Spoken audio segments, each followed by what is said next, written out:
Bismillahirrahmanirrahim. Assalamu alaikum. On behalf of Lake Tawfiq Institute of Allied Health Sciences, I welcome you all. Today is our first lecture of anatomy. We are going to start general and applied anatomy. First of all, what is anatomy? What is meant by anatomy?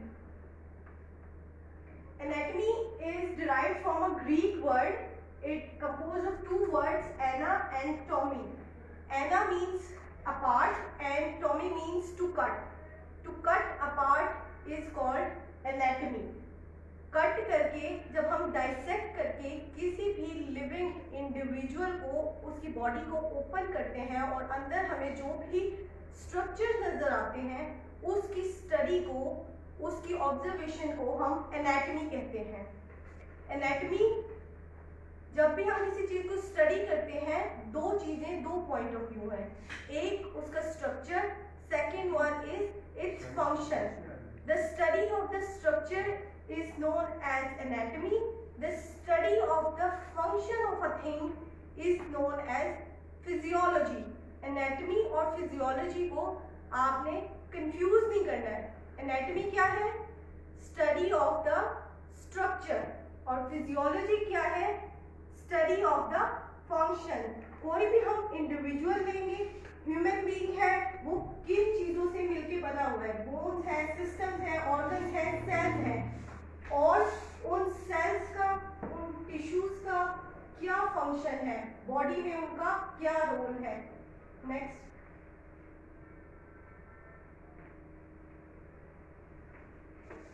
Anatomy as we discussed earlier is the study of structure of a thing and physiology is the study of function. Next, subdivisions.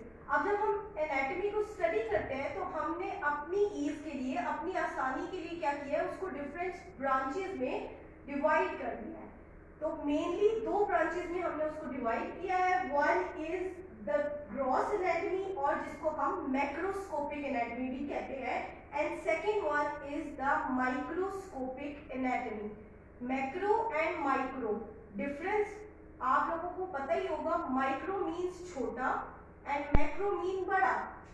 Microscopic anatomy क्या है? वो anatomy, वो structures, वो चीजें जो हमें naked eye से, इंसानी आंख से नजर नहीं आती हैं, उनको हम माइक्रोस्कोपिक स्ट्रक्चर कहते हैं, जिसको देखने के लिए, विजुअलाइज करने के लिए हमें माइक्रोस्कोप की मदद की जरूरत है. माइक्रोस्कोपिक स्ट्रक्चर्स वो हैं जो हम माइक्रोस्कोप के थ्रू देख सकते हैं. मैक्रोस्कोपिक स्ट्रक्चर्स कौन से स्ट्रक्चर्स होते हैं? जो हमें इंसानी आंख से नजर आ जाएंगे.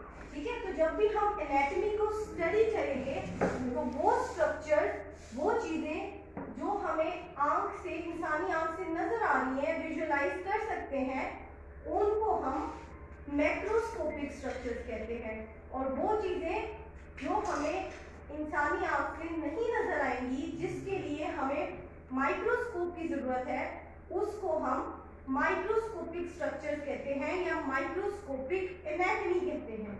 ठीक है, माइक्रोस्कोपिक एनाटॉमी को हम आगे दो ब्रांचेस में डिवाइड करते हैं. माइक्रो छोटा, जो माइक्रोस्कोप से नजर आएगा. हमें पता है कि basic entity of life is cell. Cell जो है वो सबसे छोटा, सबसे बेसिक स्ट्रक्चर है किसी भी लिविंग ऑर्गेनिज्म का. सेल जब मिलते हैं, उनको मिलने से टिश्यूज बनते हैं. सेल की स्टडी को, सेल को जब हम स्टडी करते हैं, उसके स्ट्रक्चर को स्टडी करते हैं, उसके अंदर क्या क्या चीजें मौजूद हैं, कौन से ऑर्गेनल्स हैं, न्यूक्लियस है, सेल मेम्ब्रेन है, साइटोप्लाज्म है, एंडोप्लाज्मिक रेटिकुलम है. तो उन स्ट्रक्चर्स की स्टडी को with the use of microscope is known as cytology. Cytology क्या है? Study of the cell. Second one is histology. Histology क्या है? Study of the tissues. कि एक टिश्यू जो है वो कितने टाइप के सेल से मिलके बना हुआ है. डिफरेंट टाइप के सेल होते हैं. मसल सेल है, कनेक्टिव सेल्स है, नर्व सेल्स है. तो कुछ में क्या फंक्शन परफॉर्म करना है, उसकी स्टडी को, डिफरेंशियल स्टडी को हम हिस्टोलॉजी कहते हैं। ये हो गई दो ब्रांचेस माइक्रोस्कोपिक स्टडी की, study of the cell and second one is study of the tissues. Study of the cell is called cytology, study of the tissue is called histology. Second one is macroscopic anatomy. Macroscopic anatomy को हम gross anatomy भी कहते हैं, या फिर उसको हम कैडावेरिक anatomy भी कहते हैं। कैडावर क्या है? कोई भी एक डेड बॉडी है जिसको हम डाइसेक्ट करके हमें जो स्ट्रक्चर्स नजर आएंगे, उन स्ट्रक्चर्स की स्टडी को हम मैक्रोस्कोपिक या ग्रॉस एनाटॉमी भी कहते हैं। ग्रॉस एनाटॉमी को हम तीन मेजर ब्रांचेस में डिवाइड करते हैं, surface anatomy, regional anatomy and systemic anatomy. तीन ब्रांचेस हैं, surface anatomy, regional anatomy and systemic anatomy. Surface anatomy क्या है कि किसी भी बॉडी की सरफेस के ऊपर हमें जो चीजें नजर आ रही हैं, ऑर्गन्स की पोजीशनिंग है, उसको हम स्टडी को सरफेस एनाटॉमी कहते हैं। Second one is regional anatomy. Next, regional anatomy क्या है कि हमने बॉडी को डिफरेंट रीजन्स में डिवाइड किया है। For example head region, neck region, brain, abdominal region, thorax, upper limb and lower limb, ये रीजन है। ठीक है, डिफरेंट रीजन्स में हमने पूरी बॉडी को डिवाइड कर दिया। हेड रीजन सेपरेटली है, लिम्स जो है आपकी अपर लिम्ब है और लोअर लिम्ब है, उनको हमने सेपरेट आउट कर दिया है फॉर द ईज, कि हमें स्टडी करने में, देखने में, पढ़ने में, आइडेंटिफाई करने में आसानी हो। ठीक है, second one, third one is systemic anatomy. Systemic system से निकला है। आपको पता है cell basic unit of life है। सेल जब मिलते हैं और इकट्ठे काम करते हैं, having same structure and same function, मिलके टिश्यूज बनाते हैं।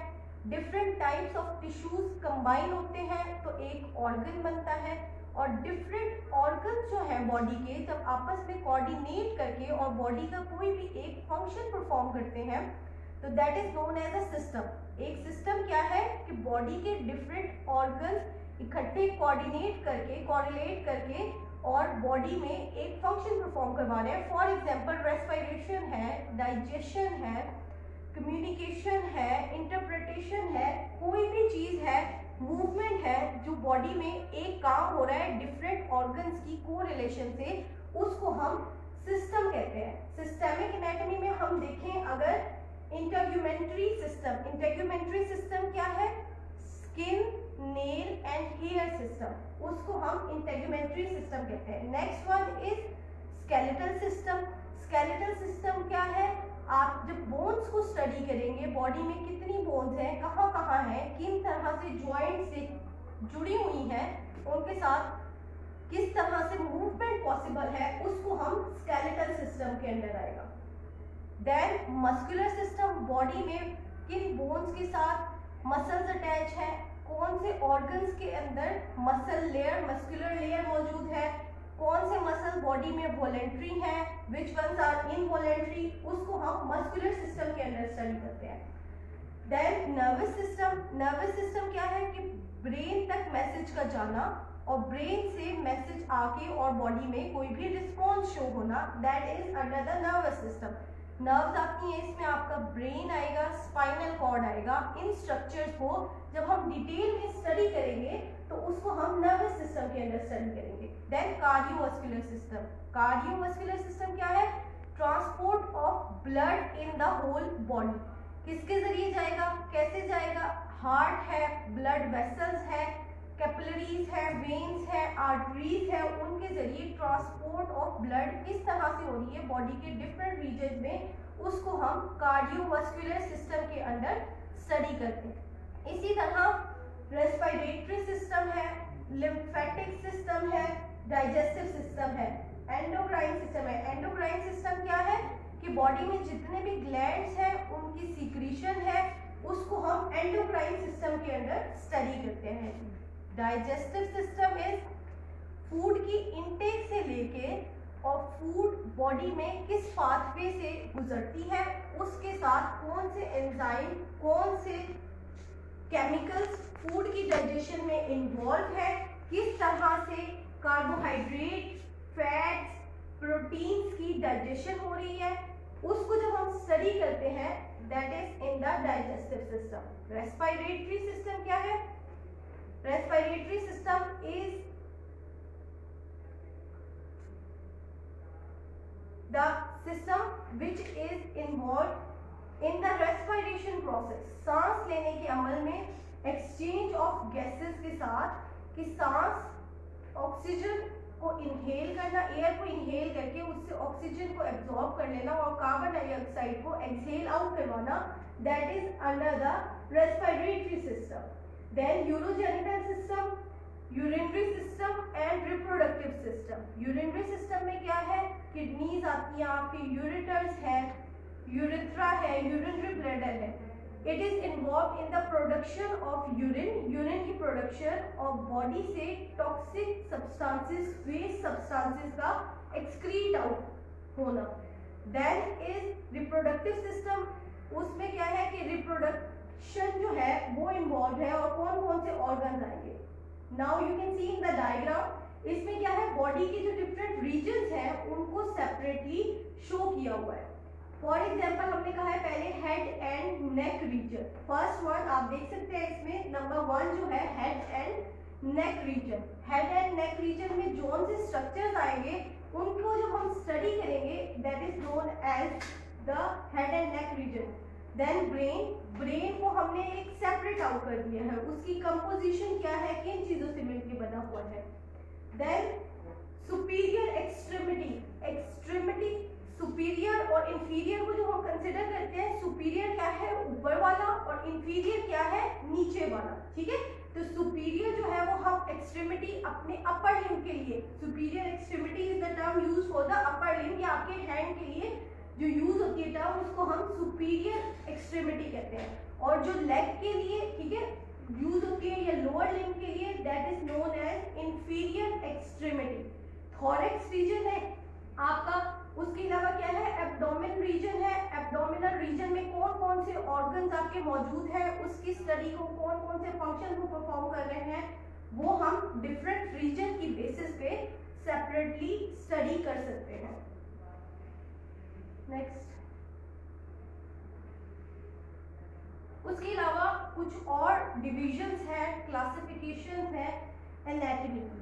फर्स्ट वन जिसको हमने स्टडी कर लिया, जिसको ग्रॉस एनाटॉमी, कैडावेरिक एनाटॉमी या मैक्रोस्कोपिक एनाटॉमी कहते हैं, वो हमने ऑलरेडी डिटेल में डिस्कस कर लिया है, ठीक है। इसको हमने 3 ब्रांचेस में डिवाइड किया था, systemic, regional and surface anatomy. Second one is microscopic anatomy. Microscopic anatomy को भी हमने अभी डिस्कस किया है, उसमें हमने क्या कहा है, study of the cell and study of the tissues. Third one is developmental anatomy. Developmental anatomy को हम एम्ब्रियोलॉजी भी कहते हैं। एम्ब्रियोलॉजी क्या है कि during the fetal development, fetus की डेवलपमेंट के दौरान हम जो डिफरेंट स्टेजेस को स्टडी करते हैं कि स्ट्रक्चर किस तरह से डेवलप हो रहे हैं, उनकी ऑब्जर्वेशन को, उनको देखने को, उसके दरमियान में कोई एबनॉर्मेलिटी तो नहीं है, ग्रोथ जो है वो नॉर्मल है, उसको स्टडी करने को हम एम्ब्रियोलॉजी कहते हैं। Embryology is the study of structural development in an embryo. एक एम्ब्रियो के अंदर, फीटस के अंदर जो बॉडी के different structures, different organs develop हो रहे हैं, उसकी ग्रोथ को स्टडी करने को एम्ब्रियोलॉजी कहते हैं। लिविंग एनाटॉमी क्या है? Living anatomy is the anatomy of a living organism. कोई भी जिंदा चीज, जानदार की एनाटॉमी को, उसके स्ट्रक्चर को स्टडी करने को हम लिविंग एनाटॉमी कहते हैं। Then another term is clinical anatomy, या जिसको हम अप्लाइड एनाटॉमी भी कहते हैं। क्लिनिकल एनाटॉमी क्या है? क्लिनिकल पॉइंट ऑफ व्यू से, ठीक है। फॉर एग्जाम्पल कि किसी डिजीज को जब हम स्टडी करते हैं, कोई बीमारी है वो किस वजह से हो रही है, बॉडी में क्या स्ट्रक्चरल चेंजेस आ रही हैं, डिफरेंट टाइप के सेल किस तरह से अफेक्ट हो रहे हैं, बॉडी में क्या चेंजेस आ रही हैं, उसको हम क्लिनिकल एनाटॉमी कहते हैं। Clinical anatomy is important from diagnosis point of view और ट्रीटमेंट पॉइंट ऑफ व्यू कि बॉडी में क्या चेंजेस आ रही हैं, सेल किस तरह से अफेक्ट हो रहे हैं, तो हम उसकी ट्रीटमेंट डिजीज की किस तरह से कर सकते हैं। Then neuro anatomy. Neuro anatomy क्या है कि नर्व्स की एनाटॉमी। नर्व्स जो है डिफरेंट टाइप की, सेंसरी नर्व्स है, ऑटोनोमिक नर्व्स है, मोटर नर्व्स है, उनकी एनाटॉमी, कोऑर्डिनेशन ठीक तरह से है या नहीं है, मैसेज ब्रेन तक ठीक तरह से पहुंच रहा है या नहीं पहुंच रहा, रिस्पॉन्स जो है वो ठीक तरह से शो हो रहा है नहीं हो रहा, उसको हम न्यूरो एनाटॉमी में स्टडी करते हैं। देन सरफेस एनाटॉमी, जिसको हमने ऑलरेडी डिस्कस कर लिया है, जिसको हम टोपोग्राफिक एनाटॉमी भी कहते हैं। टोपोग्राफिक एनाटॉमी क्या है कि सरफेस के ऊपर, बॉडी जो है उसकी सरफेस के ऊपर क्या क्या चीजें मौजूद है। सरफेस के ऊपर अगर हम मार्क करते हैं कि कहाँ पे हार्ट प्रेजेंट है, किस जगह पे आपका स्टमक प्रेजेंट है, लंग्स कहाँ पे है, इंटेस्टाइन कहाँ पे है, रिब्स कहाँ पे है, उसको हम सरफेस एनाटॉमी कहते हैं। Then radiographic anatomy. Radiographic anatomy is also important from diagnostic point of view कि डिफरेंट टाइप की रेडिएशंस को यूज करके, एक्सरेज को यूज करके, अल्ट्रासाउंड को यूज करके आप बॉडी के डिफरेंट स्ट्रक्चर्स को जब स्टडी करते हैं, आइडेंटिफाई करते हैं, उसको हम रेडियोग्राफिक एनाटॉमी कहते हैं। कंपैरेटिव एनाटॉमी क्या है? कंपैरेटिव नेम से ही जाहिर है कि कंपेयर करना, ठीक है, दो चीजों को कंपेयर करना। दो लिविंग ऑर्गेनिज्म है, one is the human being, another is any animal. एक जानवर और इंसान के दौरान जब हम स्ट्रक्चर्स को कंपेयर करते हैं, उसको हम कंपैरेटिव एनाटॉमी कहते हैं कि कहाँ पे अगर हमारी लिम्स है तो उस एनिमल की कितनी लिम्स है, वहां पे बोन्स कितनी मौजूद है, कितना जो है स्टमक की क्या जो है कंपोजिशन है, हमारी बॉडी में स्टमक की क्या कंपोजिशन है, that is known as the comparative anatomy. Last one was cross sectional anatomy. Cross sectional anatomy क्या है? क्रॉस सेक्शन कर देना, मतलब क्या है कि आपने कट आउट करना है किसी भी सेल को, किसी भी ऑर्गेनिज्म में मौजूद ऑर्गन्स को, किसी भी ऑर्गन को जब आप कट आउट करके देखेंगे, फॉर एग्जांपल हार्ट है, हार्ट को आप डाइसेक्ट करेंगे, कट करेंगे, उसका क्रॉस सेक्शन लेंगे, उसमें कितनी लेयर मौजूद है, डिफरेंट टाइप ऑफ सेल कौन कौन से मौजूद है, जब हम उसको स्टडी करते हैं, that is known as the cross sectional anatomy.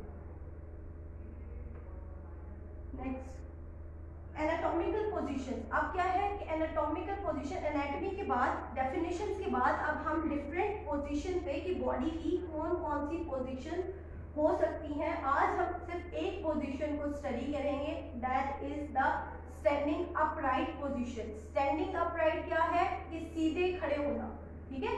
सीधे खड़े होने में आप इस डायग्राम में देख सकते हैं कि स्टैंडिंग अपराइट, बिल्कुल सीधा, स्ट्रेट एंड फॉरवर्ड, सामने की तरफ मुंह होना चाहिए और बिल्कुल स्ट्रेट खड़े हुए हैं।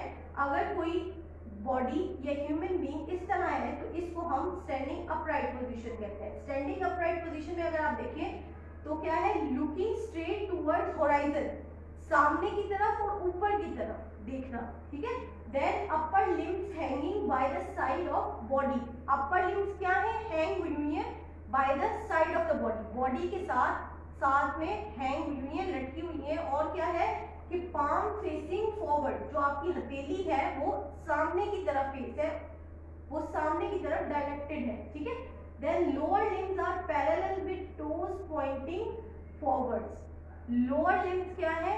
आपके जो पाँव, टांगे हैं, वो क्या है, बिल्कुल पैरेलल है, एक ही सीध में है, और टोज जो उसकी उंगलियां हैं वो सामने की तरफ है, सीधी स्ट्रेट है, ठीक है। तो इस पोजीशन को हम स्टैंडिंग अपराइट पोजीशन कह रहे हैं। या इसमें आपने देखना है कि बॉडी सीधी स्ट्रेट है, सामने की तरफ, नजरें सामने की तरफ है, आप ऊपर की तरफ देख रहे हैं, बाजू जो है वो आपकी बॉडी के साथ अटैच है, लटके हुए हैं, पाम्स जो है, हथेलियां आपकी सामने की तरफ है, फेसिंग फॉरवर्ड, और लेग्स जो है आपकी वो पैरेलल है, एक ही सीध में, और टोज फेसिंग फॉरवर्ड, सामने की तरफ। इस पोजीशन को हम स्टैंडिंग अपराइट पोजीशन कहते हैं या सीधे खड़े होना कहते हैं।